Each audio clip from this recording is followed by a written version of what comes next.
Hello, everyone, and welcome to the Binance Podcast. My name is Wei Zhou. I'm the Chief Financial Officer for Binance. So what I want to do with this show is to spend time talking to specialists, entrepreneurs, scholars, influencers, basically leading people from a variety of industries. Hopefully, through these conversations, we can share insights on how blockchain is changing not just these different industries, but also in changing the world. Here's a quick disclaimer. All opinions expressed by our host and our guests on this podcast are merely their own opinions. They do not imply any endorsements or opinions of their companies. You should not take these opinions as specific investment advice, as you will be solely responsible for your own investment. Hey everybody, welcome to another edition of the Binance Podcast. Today, I'm really excited to invite the Binance Academy team to join us because Binance Academy is an initiative that we started last year. We have been dedicating it to blockchain and crypto education. The purpose of this episode specifically is to raise the security awareness, not just for Binance, but actually for our industry as well. Binance itself, we frequently improve and update our own security system to ensure that we are able to provide a safe environment for our users to deposit, withdraw, and to trade their cryptocurrency. Well, today we're joining with a key member of our Binance Academy team and who will remain anonymous for the time being. But thank you, Mr. Binance Academy. Can you tell us, or at least tell me, because it's something that I've been following, getting a lot of notes and lessons on myself. What is Binance Academy's purpose? Why it was created, or rather how it was created?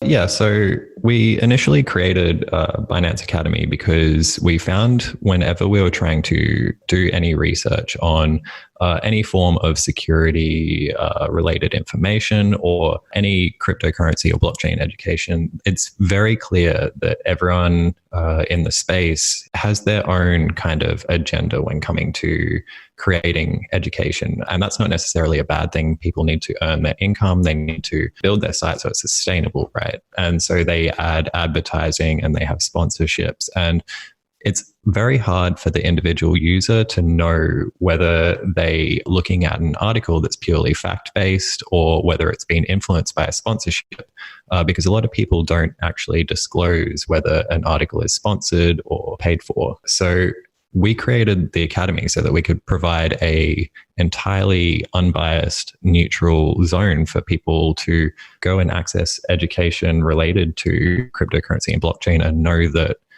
we've spent the time doing the research and we've sifted through all of the potentially biased information and presented everything that we can in a way that is entirely unbiased and easy for newcomers to the blockchain and cryptocurrency ecosystem to understand. And how do you do that? So we currently have a content editor who spends the majority of his time pretty much researching all the topics that we write on. He'll spend days researching specific topics just to make sure that he is getting all of the correct information. And that involves even getting the wrong information and cross-checking it and contacting developers of the Bitcoin Core protocol and all the developers in the ecosystem. He will generally contact one-to-one to discuss with them what necessarily is correct and what isn't correct. And that way we can present it in a unbiased manner so that we have strictly factual information that has gone through many iterations of cross-checking. Yeah, I'll go back to sort of one more question about how do I get there? Is there an app? Is there a site? Yeah, so we have a website. It's www.binance.vision. And we will be actually creating a sort of in-browser app, and that's going to be released soon. So it will allow people to visit our website and install it on their mobile device or even your computer if you prefer to use Chrome apps. Great. So that was a brief little introduction about Binance Academy. And I think we're going to come out with several episodes with Mr. Binance Academy here. But today, the focus will actually be on security. It will be very valuable for our listeners if they can just pick up a couple of things on this recording. First of all, how much content or articles does Binance Academy have on security? How many languages do you have it in? We currently service articles around blockchain, cryptocurrency, economics, and security. In our security topic alone, we have currently about 22 articles, more coming out every week. And all of our articles are currently available in 16 languages, and we're aiming to increase this to a minimum of 30 as soon as we can. We do this because we want to be able to provide our education to anyone, really. We don't want language to be a learning barrier. And we also provide our articles with videos and even audio text-to-speech generation. And this allows people to listen on the way to work. We even have interactive content like quizzes to enforce the learning process, right? We're really focused on building the retention of that knowledge rather than just presenting it. Okay, great. I'll jump into here in terms of some of, I would say, base level security question, right? In terms of some of the stuff that you guys have covered, or for like a beginning user, what are some of the common scams that crypto users should be looking out for? There's always new scams to look out for. The most common ones, I would like to say it's more of a hype-based thing. So there will be certain periods where I guess a lot of people get on Twitter and posting screenshots of fake giveaways and that sort of stuff. So there was a period of about 6 months where that was, I guess, very popular among scammers, and it was working on the newcomers to the space. Because in a bull market, people tend to kind of throw away a little bit of rationale when considering what might not be a scam and what might be a scam. And if they're newcomers, they might not even know that it's a scam. It might just seem like an entirely normal thing to do, right? So when it comes to that, there was a period of 6 months where they were going on, and then all of a sudden they disappeared. And most recently, they're completely back. So that's an example of where they come and they go just based on trends in the market. But then there's also just long-term ones that just stay around all the time. So there's in the app stores, right? You can find fake cryptocurrency exchange apps, which pretend to be a cryptocurrency exchange, but the moment you deposit to them, you're unable to get money out, or they charge in-app purchases, which you won't be able to refund. So it's kind of like misleading by going through an actual official channel such as the Google Play Store or the Apple Store. And despite the moderation that these app stores have, they're not always able to keep the scams outside of the app stores. And then this can sometimes just trick new users into the space because they don't know what to look for. There's one that is quite common, which is a clipboard scam, right? And this one is super interesting because when it comes to cryptocurrency, we're frequently fiddling with addresses, right? Long strings of numbers and letters, and they're very difficult for your average person to understand. So when you're depositing and withdrawing, you're copying and pasting these numbers. At the first time, you might cross-check the address letter by letter by letter, and that's fine. That's exactly what you're supposed to do. But then as you get more comfortable depositing, withdrawing, transferring your funds, you might stop doing that. And this is where those clipboard viruses, they come into play. And if you visit a malicious site, download a malicious file, it will install on your computer.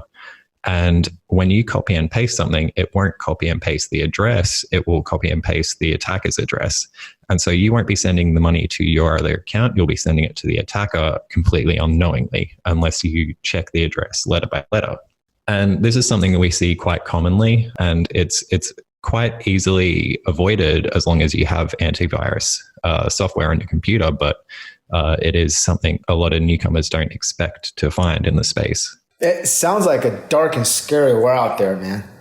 Yeah, I suppose when it comes to pseudonymity, it's a very attractive place for attackers or malicious actors to come and try and trick people into losing their money, right? So when you're coming into the cryptocurrency space, you need a place to be able to understand malicious attacks and how you can protect yourself against them. Mm-hmm. I mean, it goes a lot deeper. There's always new scams and there's always new attacks. Even every day, right? If you're in a Starbucks cafe, you might think it's perfectly fine to connect to their Wi-Fi, right? But in real life, it's not okay, because you might see a Starbucks Wi-Fi, but how do you know that is actually their Wi-Fi? It might be someone who has set up a fake Wi-Fi who is in the vicinity just to catch all the data that is being transferred through that Wi-Fi. So there's a lot of risks in daily lives, but become more of a risk in the cryptocurrency space because you are your own bank. You're trying to control your own funds. And when you aren't able to do that, when you controlling your own funds, you need to be able to protect them as well. And if you aren't sure on how to do that, then it can lead down a dark path where you make a small mistake and lose all of your money. And that's a very big risk. Mm-hmm. I'll go back to sort of like to Binance specifically then, right? Because I think, Binance as a whole has probably the best reputation in terms of security and safety features for our users. What makes Binance a little bit different? Before we go down some of the features that Binance have rolled out specifically, from your experience and knowledge outside of Binance, what can sort of, I would say, take it one level above, what can major exchanges do to prevent scamming, right? Because exchanges play a very critical role in the industry today. Users, it's probably when the users, first come into trading, right? They send their crypto into an exchange. What can sort of major exchange do then? Like, what are some of the standard security features? Yeah, so major exchanges play a huge role in user security because not only because the newcomers, but a lot of people, active traders, will leave their funds on the exchange, right? Because they need access to them at quick times. They can't afford the wait times of depositing and withdrawing every time. And so a lot of people do leave their funds on exchanges, which means the exchanges need to practice extremely high security standards. And something that is an ever-growing process, right? You can't, it's ever-evolving. You can't just say, yes, we have the best security now. We don't need to focus on it anymore. There is no such thing as 100% secure. So when it comes to most exchanges, they do offer some basic security features, such as withdrawal whitelisting, and they do investigate strange account behavior and that sort of stuff, right? But all in all, there needs to be more done.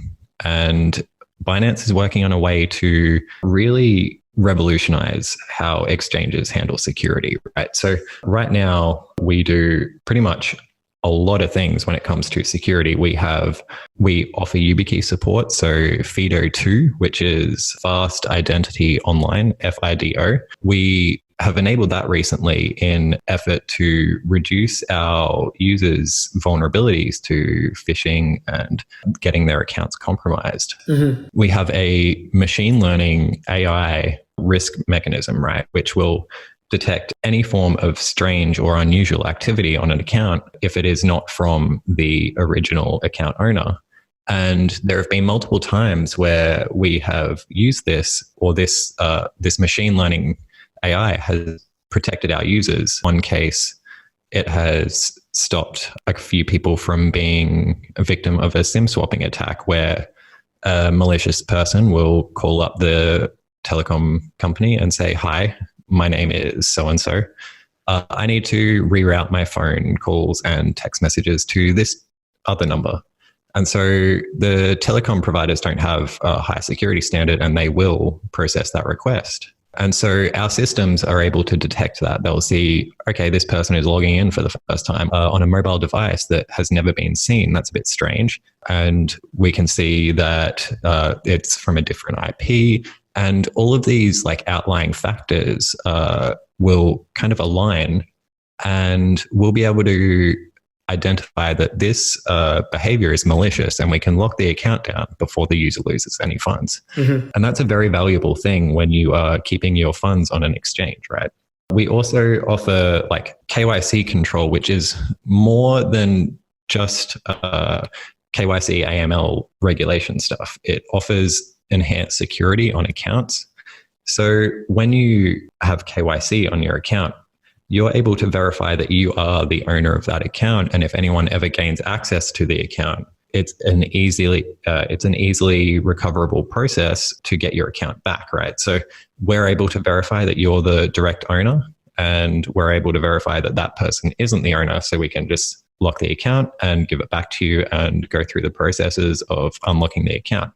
So having KYC in that sort of form is also extremely valuable when it comes to account security. Yeah, so I think there's several sort of like, one of the things that for exchanges at least is that people take over accounts. And this is despite an SMS or Google Authenticator, right? Can you tell us a little bit about what are some of the security scams that we've seen for SMS or Google Authenticator? What is Binance doing on top as an additional security feature? Yeah, of course. So when it comes to 2FA, right, there's, as you said, different levels. There's SMS and Google 2FA, and each have their own security flaws and their pros. Now, when it comes to SMS 2FA, fortunately, it's got one major flaw in the sense that you're relying on the telecom provider to keep your data secure, and you're also relying on them not to give away your calls and text messages and that sort of stuff, right? So when it comes to SMS 2FA, it's quite vulnerable to SIM swapping,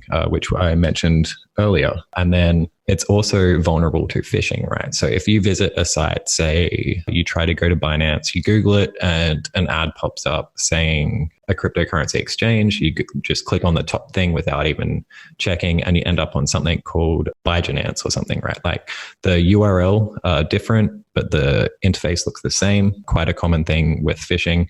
If you log into that, enter your SMS 2FA, they will be able to access your account, and that's all they need. And you're also vulnerable to, I guess, stolen. It will have your 2FA on it. It might even have your private information on it to get into your accounts if you keep that on your phone, which we recommend that you don't. So SMS 2FA definitely has its weak points. And then when it comes to Google 2FA, it doesn't have the same weak points, but is still vulnerable to phishing. And then when it comes to the side of the exchange or the company that is offering Google 2FA, they need to store the codes on the servers. So even though your device generates a local code on your device, and it's not hackable or stealable from the device itself, in the case that there is a breach internally on a server that contains those 2FA codes, the backup codes, then the attacker can obtain all of the codes, and then he will have everyone's 2FA, right? So there's that vulnerability to Google 2FA. We recently launched a YubiKey support or FIDO U2F support on Binance. Now, you can use your Trezor or your Ledger or YubiKey to enable that. They all work. However, when it comes to YubiKey, it offers like an enhanced level of security because it is not vulnerable to phishing. It binds directly to the site that you pair it with. So if you go to a phishing site and enter your YubiKey, it won't even try and log in. It'll say, sorry, it's just not going to work, right? And that means it only works with the intended site. And that is a great feature because it provides the user a lot of security and secure of mind, right? Yep. From my understanding of YubiKey and my use of it, it's kind of like my own Trezor, but for my own logins, right? Right. Yeah. So you can bind a YubiKey to a website and not have to worry at all. And even if you get your YubiKey stolen, no one will know what it's for or whose it is, right? So there's that aspect as well. It doesn't have any branding on it. In Google 2FA, when you sign up for something and put in your Google 2FA, it will pretty much label it as the site that 2FA is for. So I guess there's that aspect to it as well. It keeps it anonymous as to which sites it is used for and who actually owns it. Yeah. Sort of before we plug in this device, then why YubiKey? Why not other FIDO2 devices?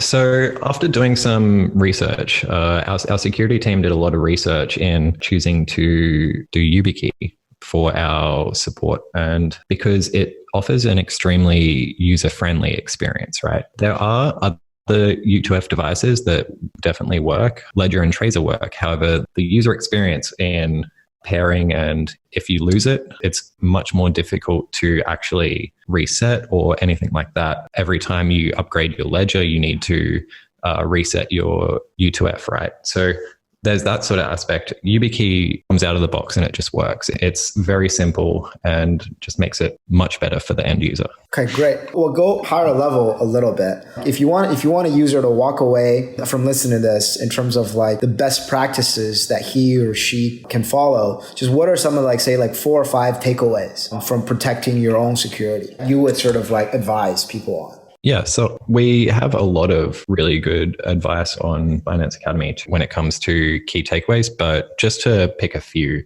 it's always advised in general never to disclose that you own cryptocurrency or even just disclose anything about your current financial situation online. This applies to pretty much all scenarios. In the case where people win the lottery, right? A lot of those people, they end up getting robbed because when they go on TV and people see that they have won $1 million, they become a target immediately. And so when you disclose your cryptocurrency holdings or any financial information, you could become a target. And that's a target for phishing, a target for just social engineering, or even just the $5 wrench attack where someone just attacks you and steals your stuff, right? So it's always good to just never link your financial assets or anything like that just to any social media, or just never talk about it online. That's the best practice. When it comes to actually transacting with cryptocurrency, best practice there is to only ever use an address once, just to retain the anonymity of cryptocurrency and of Bitcoin. If you use an address multiple times, you open up yourself to potentially losing your privacy. So the best wallets actually generate many, many addresses. You won't always use the same Bitcoin address when you're making transactions. It'll always generate a new one. So it's always also good never to post any personal information about yourself online. I know sometimes it's easy to spill out a little bit of personal information unintentionally, but when you're acting in a public forum, you don't want to be giving away your email or your birthday or your name, because they link to accounts and your accounts link to your money. So when it comes to giving away any personal information like that, if someone gets your email, they can try and get into your email account. And from there, they can try and get into your cryptocurrency exchange account. And that just opens up a can of worms that you don't want to open, right? Yeah. So when it comes to communication as well, we always recommend encrypted communication, just because you never really know who is listening. The other day, I was talking about a computer program, and the next day an advertisement pops up, the computer program, right? So there's always going to be people watching and listening when it comes to advertising networks and that sort of stuff. And it's always good just to use encrypted communication, because there's no person in the middle that can decipher what you're saying. And it's just enhanced privacy, ease of mind. Finally, I highly recommend never using public Wi-Fi just because of how insecure it is. There are numerous cases where just connecting to a public Wi-Fi opens you up to certain malicious attacks, which is just not a good idea. So please, please never use public Wi-Fi. Great. All right. Thank you, Mr. Binance Academy. That's all we'll do for today. Binance, I think right now is the leading crypto exchange in the world and one of the leading companies in the blockchain space. And I think with that position, we have a great amount of responsibility. This is why we felt it was important for us to start Binance Academy, to provide a very clean environment and a clean interface for users to basically do your own research about security. And I think we have many other features on Binance Academy, which is the website of binance.vision. But today we focused mainly on security, because that's something that we care really deep about, and we hope that the users deeply care about too.